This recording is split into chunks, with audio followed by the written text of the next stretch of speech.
पिछले कई दिनों से दिल्ली के सिंघू बॉर्डर पर किसान आंदोलन चल रहा है, जो आपको मालूम ही होगा। और आज लखनऊ के गोसाईगंज क्षेत्र में मेरे पीछे आप देख सकते हैं, भारी तादाद में हज़ारों की संख्या में किसान मौजूद हैं और अपनी मांगों को लेकर प्रदर्शन पर अड़ गए हैं। किसान यहाँ पर सैकड़ों ट्रैक्टर के द्वारा पहुँचे हैं। उनकी मांग है, उनकी अपनी मांगों को लेकर राष्ट्रीय उपाध्यक्ष और उनके जिला अध्यक्ष राज्यपाल महोदया से मिलने भी गए हैं।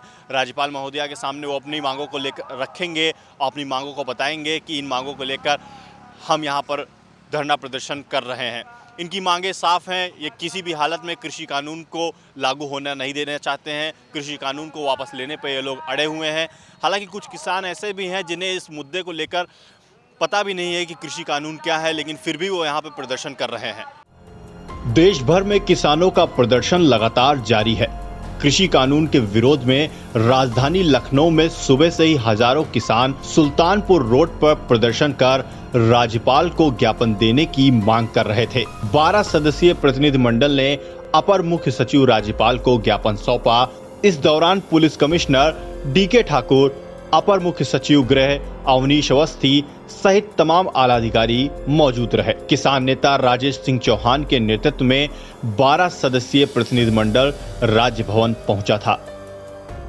बॉर्डर पर किसानों का आंदोलन चल रहा था। उस आंदोलन को लेकर केंद्र सरकार से बातचीत भी हुई, कई दौर की वार्तालाप भी हुई। हालांकि वार्तालाप पूरी तरीके से किसी नतीजे पर नहीं पहुंच पाई और आज लखनऊ में बड़ी व्यापक संख्या में यहाँ पर लोग इकट्ठा हो गए हैं। ये सारे किसान हैं, हज़ारों की तादाद में किसान यहाँ पर इकट्ठा हुए हैं। सैकड़ों ट्रैक्टर यहाँ पर मौजूद हैं और पुलिस ने चारों तरफ से इस एरिया की बैरिकेडिंग भी कर ली है। और हमारे साथ बातचीत करने के लिए यहाँ के मौजूद हैं कुछ किसान। उनसे जानते हैं कि इनकी मांगे क्या हैं, ये यहाँ पे क्यों इकट्ठा हुए हैं। और ये लखनऊ का जो क्षेत्र है गोसाईगंज, यहाँ से ये धीरे धीरे लखनऊ के मेन सिटी की तरफ बढ़ना भी चाहते हैं, लेकिन पुलिस ने बैरिकेडिंग कर रखी है। तो आइए इनसे जानते हैं कि इनकी क्या मांगे हैं, किन मांगों को लेकर इनके राष्ट्रीय उपाध्यक्ष और जिला अध्यक्ष राज्यपाल को ज्ञापन भी देने गए हैं। तो इनसे भी बातचीत करते हैं। आइए, क्या नाम है भाई साहब आपका? हमारा नाम केसरीनाथ ओझा। सर, ये बताइए कि किन मांगों को लेकर आप यहाँ इकट्ठा हुए हैं? जो इन्होंने काला कानून बनाया है, किसानों के हित में नहीं है, उसके लिए हम लोग इकट्ठा हुए हैं। जो भी इन्होंने कानून बनाया उसको वापस ले लें, किसान हित का नहीं है। कौन कौन से कानून है जो, उसके बारे में जरा बताइए। कानून तो इनका एक तो ये है, हाँ, तीनों कानूनों के आप खिलाफत कर रहे हैं कि उनमें से किसी एक कानून की? तीनों कर रहे हैं हम लोग। तीनों कानूनों में पहले कानून के बारे में कुछ बता दीजिए हमको। कॉन्वेंट फार्म बोल रहे थे जी, कॉन्वेंट फार्म का। अच्छा, कॉन्वेंट फार्म के उसमें जी। तो आपकी मांगे क्या, उसमें क्या उसमें कुछ सुधार किए जाएं कि उनमें उनको पूर्णतः वापस ले लिया? पहले मैं अपना नाम बताता हूँ। हाँ, नाम क्या? मैं आशीष कुमार अग्रारी, भारतीय किसान यूनियन के मंडल महासचिव गोरखपुर मंडल आबली कैंपियरगंज, हमारा तहसील गृह क्षेत्र है। मैं वहाँ के रहने वाला हूँ। कहना यह है कि जो केंद्र सरकार है वो किसानों के साथ ये जो 3 काले कानून जो लाया है वो किसानों को बहुत खतरनाक है। ये कॉन्वेंटी फार्म बताते हैं लोग कि कॉन्वेंटी फार्म है, और तो बाकी लोग जानते हैं ये जो कृषि बिल जो लागू किया गया है ये किसानों के हित में नहीं है। इसीलिए आंदोलन चल रहा है हर राज्य से। ये दिल्ली बॉर्डर पर हम जान रहे हैं लगभग 2 महीने से ऊपर हो गया हम लोग का चल रहा हुआ आंदोलन। हम लोग भी अपने क्षेत्र से, अपने जिले से निकल के जाने वाले थे, लेकिन उत्तर प्रदेश सरकार के दबाव में हमारे किसानों को रोका जा रहा है, दबाने का कार्य किया जा रहा है। लेकिन हमारे उत्तर प्रदेश के किसान दबने वाले नहीं हैं। तो आपकी क्या मेन मांगे क्या है? किन किन मुद्दों को लेकर, आप किन किन बिंदुओं को लेकर आप राज्य सरकार से, योगी सरकार से अपनी मांग रखना चाह रहे हैं? ये हम लोग जैसे राज्य सरकार को इसलिए दे रहे हैं कि हर राज्य में ये हम लोग अपना ज्ञापन दे रहे हैं। माननीय जो गवर्नर साहब हैं, माननीय महिम, उनके माध्यम से हम लोग केंद्र सरकार को पहुंचाया जा रहा है कि ये तीनों कानून को रद्द किया जाए, एमएसपी चालू किया जाए। यही सब हम लोग का विचार है। तो केंद्र सरकार का यहाँ पे ये कहना है कि एमएसपी को पूर्णतः नहीं हटाया जा रहा है, आपके लिए एक अलग तरीके की मार्केट दी जा रही है, अगर आप चाहेंगे तो उसमें जाके धंधा कर सकते हैं, आपके लिए एक अलग तरीके की मार्केट, मतलब वो पूर्णतः आपके लिए एमएसपी खत्म नहीं कर रहे। केंद्र सरकार ये भी कहना है वो कानून को भी होल्ड पे रख सकते हैं 2023 तक, उन्होंने ये भी आपके किसान नेताओं को अपनी तरीके से सुझाया है। तो इन सारे मुद्दों को लेकर आपका क्या कहना है? नहीं तो हमारे टिकैत साहब ऐलान कर दिए हैं कि अगर कानून वापस नहीं हुआ तो 2024 तक आंदोलन हमारा चलेगा दिल्ली बॉर्डर पर, क्योंकि किसान अब कमर कस लिए हैं। मामला यार और पार की होगी। जब तक ये तीनों कानून रद्द नहीं किए जाएगा, कृषि विधेयक जब तक रद्द नहीं होगा, तब तक किसान मानेंगे नहीं और सरकार को झुकना पड़ेगा। अगर सरकार नहीं मानती है तो सरकार के खिलाफ हम लोग लड़ाई लड़ने के लिए 2024 तक तैयार हैं। आपने सुना, सरकार के खिलाफ लड़ाई लड़ने के लिए 2024 तक तैयारी कर रखी है। भाई साहब, आपका क्या नाम है?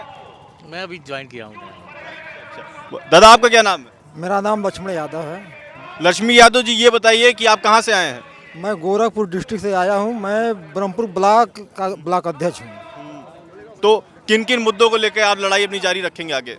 हमारी लड़ाई जो हमारे राष्ट्रीय प्रवक्ता राकेश सिंह टिकैत जो है सिंधु बॉर्डर पर जो है अभी अड़े हुए हैं, वही सब मांग हम लोगों का भी है।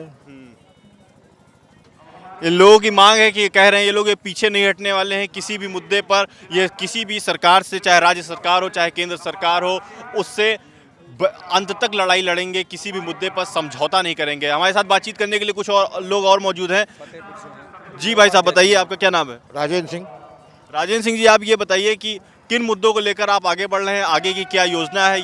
यहाँ पर पुलिस ने बैरिकेडिंग कर रखी है, तो कितने दिन यहाँ पे विश्राम करने का इरादा, कितने दिन यहाँ पे प्रदर्शन करेंगे, कैसे, क्या पूर्णतः क्या सोच है आगे के लिए? देखिए, राज्यपाल को ज्ञापन देने का राष्ट्रीय आह्वान पर आज कार्यक्रम था। अगर ज्ञापन होता है और ज्ञापन देने के बाद जो हमारे राष्ट्रीय उपाध्यक्ष जो इस कार्यक्रम का नेतृत्व करते हैं, चौहान साहब जो आदेश करेंगे वो लोग हम करेंगे। हम लोग यहाँ आए हैं, जो हमारा राष्ट्रीय नेतृत्व चौहान साहब टिकैत साहब कहेंगे वो करेंगे, टिकेंगे, रुकेंगे। अच्छा, किन किन कानूनों पे आपको दिक्कत है? हमको कि जो ये 3 कानून बनाए गए हैं, जो फार्मिंग कॉन्ट्रैक्ट को ले जाया जा रहा है, और जो हमें एमएसपी का रेट नहीं, वो एमएसपी की गारंटी नहीं दी जा रही, कानून नहीं बनाया जा रहा। आप ये मशीन ये खरीदते हैं, ये तो ये जहाँ खरीदते हैं हर दुकान में इसका रेट है ना एमआरपी, और हमारे लिए सरकार के यहाँ दूसरा है, बाजार में दूसरा। हम चाहते हैं कि हमारा एक रेट हो। सरकार कह रही है न्यूनतम समर्थन मूल्य लागू करने के लिए तैयार है। तैयार का राकेश टिकैत साहब को इसका उन्होंने प्रस्ताव भी दिया था। नहीं, अभी संसद में कानून पास कराओ, जैसे कानून बनाते हैं संसद में कानून बना दे। सरकार कह रही है हम गारंटी ले रहे हैं इसकी। गारंटी सरकार की नहीं है, कानून बना देगा। सरकार लिखित में दे रही। अरे लिखित का कोई मतलब नहीं होता। कोई मतलब नहीं लिखित का? लिखित का कोई मतलब नहीं।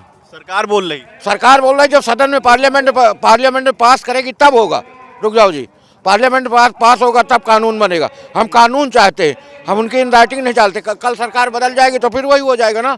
बात आपकी सही, लेकिन तीनों कानून जरा उनके बारे में थोड़ा अपने किसानों को बता दीजिए, हम लोगों को थोड़ा बता दीजिए। तीनों कानून, ये फार्मिंग कॉन्ट्रैक्ट अडानी अंबानी को, ये हमारी जमीन कॉन्ट्रैक्ट में लेंगे, उस पर हमारी फसल कॉन्ट्रैक्ट। तीनों कानून के नाम बता रहे हैं, तीनों कानून के नाम पूछ रहे हैं। तीनों कानून का हम यही जान रहे हैं। फार्मिंग कॉन्ट्रैक्ट की गोर हमको ले जा रहे हैं ठेके में खेती कराने के लिए। कैमरामैन आशीष जायसवाल के साथ शाश्वत मिश्रा, न्यूज़ ट्रैक, लखनऊ।